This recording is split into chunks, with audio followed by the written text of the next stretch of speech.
Se você tá vendo esse vídeo, a chance de você ter ou conhecer alguém que tem uma conta original do Mine é extremamente alta. Das 300 milhões de cópias vendidas desse jogo, teoricamente todas elas eram para ter o mesmo preço de R$ 26,95. A única coisa que diferencia uma conta da outra é a skin dela e o seu nome de usuário. Mas e se eu te falasse que existe um grupo seleto de contas que custam caro, e muito caro? Entra na cena OG.com, um grupo de pessoas que vendem e trocam contas de Minecraft. Por mais absurdo que isso soe, no mundo dos jogos digitais até que não é tão incomum. Não é à toa que uma faca meia boca no CS custa mais que um salário mínimo. Mas isso aqui é um jogo de bloco. O que tem numa conta que torna ela mais cara que a outra? É isso que eu vou tentar explicar nesse vídeo. Dá pra traçar as origens dessa comunidade até mais ou menos 2015, que foi quando a Mojang habilitou a troca de nomes para todas as contas. Uma vez por mês você podia ir lá e botar o seu nome. O resultado disso é que muitas pessoas tentaram pegar versões mais clean dos nomes que elas tinham. Por isso que muitos dos nicks de verbos simples ou palavras curtas vêm desse ano. Outra coisa que rolou nesse ano foi o lançamento do NameMC, um site que permitia você olhar quais nomes estão ou não estão disponíveis e quando eles vão dropar. Nessa primeira leva de troca de nome, nem todo mundo pegou o username que queria. E é aí que o dinheiro começou a entrar na equação. Só tem um probleminha: vender conta é proibido.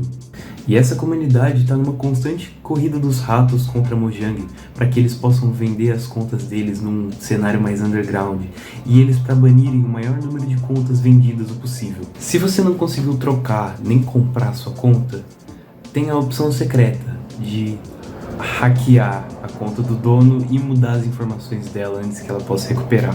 E isso já aconteceu com contas extremamente raras, incluindo uma que se chama a Minecraft. Falando sobre os nomes das contas, o que tem nelas em específico para torná-las mais caras que as outras?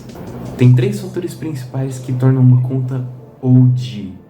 Quando o nome é curto, é uma palavra comum ou ele é inválido.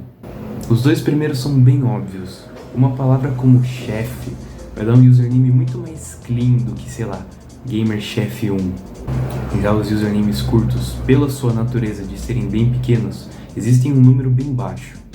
Afinal, só existe um certo número de possibilidades que dá pra se ter com 3 letras. Agora, se você combinar um nome curto com uma palavra comum, aí você tem uma joia rara. LOL, Cry e Buy são todas contas famosas justamente por conta disso. Agora, os inválidos são um caso à parte. Quando você cria uma conta, seu username só pode ter entre 3 e 16 caracteres, e só pode usar letras, números ou underline. Mas uma brecha nesse sistema resultou que algumas pessoas criassem contas com espaços, pontos, muitos caracteres ou muitos poucos caracteres.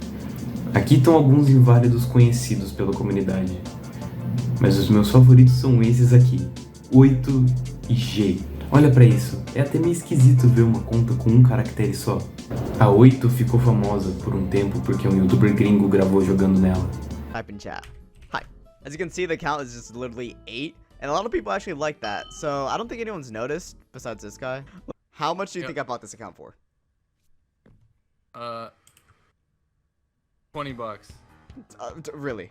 $8,000? This is how much this Minecraft account is worth. Would you buy it? No. E na época ela já era avaliada por $8 mil, o que dá uns 45 mil reais.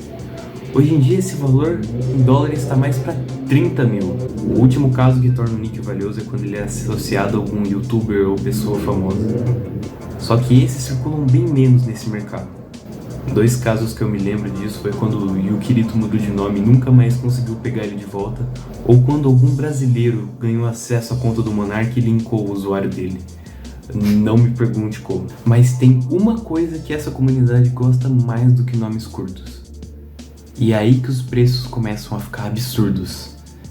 Elas são as capas. Se você jogou esse jogo entre 2011 e 2016, você sabe que isso aqui era o símbolo de status mais absoluto que uma pessoa podia ter. Até hoje meio que é. As capas da Minecon têm um design muito icônico e ainda por cima serviam para mostrar que você tava lá.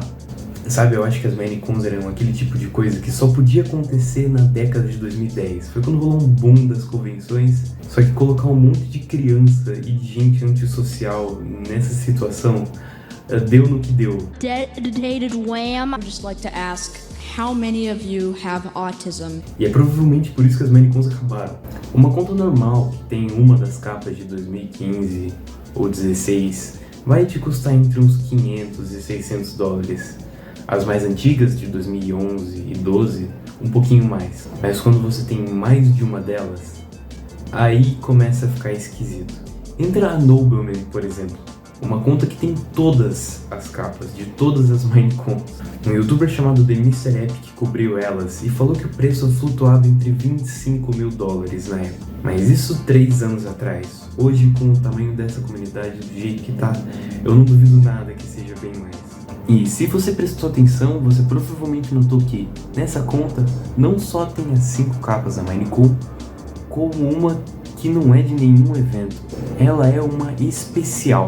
Existem algumas dessas no jogo. Eu não vou entrar em detalhe de como obter todas elas, mas basicamente você tem que ou trabalhar para Mojang, ou fazer trabalho voluntário para Mojang, ou ganhar algum torneio deles. Se somar todos os donos de todas essas capas, dão menos de 1000 jogadores. O que, para um jogo que, de novo, tem mais de 300 milhões de usuários, é uma fração minúscula. E é provavelmente por isso que tão pouca gente sabe da existência delas ou nunca viu elas. Eu, pessoalmente, já dei a sorte de ver alguns mapmakers, tradutores e até uma conta da Mojang online. Isso num servidor chamado Blockmania, que é onde pessoas que têm capas e nomes legais vão para se mostrar. Basicamente, a maioria das prints que eu tirei desse vídeo são de lá. Tudo isso para culminar no que eu queria mostrar, que é possivelmente a conta mais cara já vendida na história dessa comunidade. Vamos lá. Ela tem um usuário de 3 letras, que é uma palavra comum, 2 capas de evento e todas as capas da Mojang. Então essa pessoa tinha que ter trabalhado lá entre 2015 e 2020 no mínimo. E que ainda por cima é uma das palavras mais comuns da língua inglesa. Hey é essa conta. E supostamente o valor de venda dela flutua entre 200 mil e 400 mil dólares. O que, não importa qual desses valores seja, vale mais de 1 milhão. E isso era só para eu confirmar o texto da thumbnail e ele não ser clickbait. Sabe, às vezes você escreve um roteiro pensando, caramba, que ideia única, mas chega na hora da execução e talvez ela não fique tão boa. Mas eu tô aqui pra experimentar. Não teve nenhum desses meus vídeos que não foi experimental. Eu ainda tô no processo de achar uma fórmula pros vídeos que eu faço. É isso. Se você quiser me mandar um código da capa da MCE, esse é meu Buscai.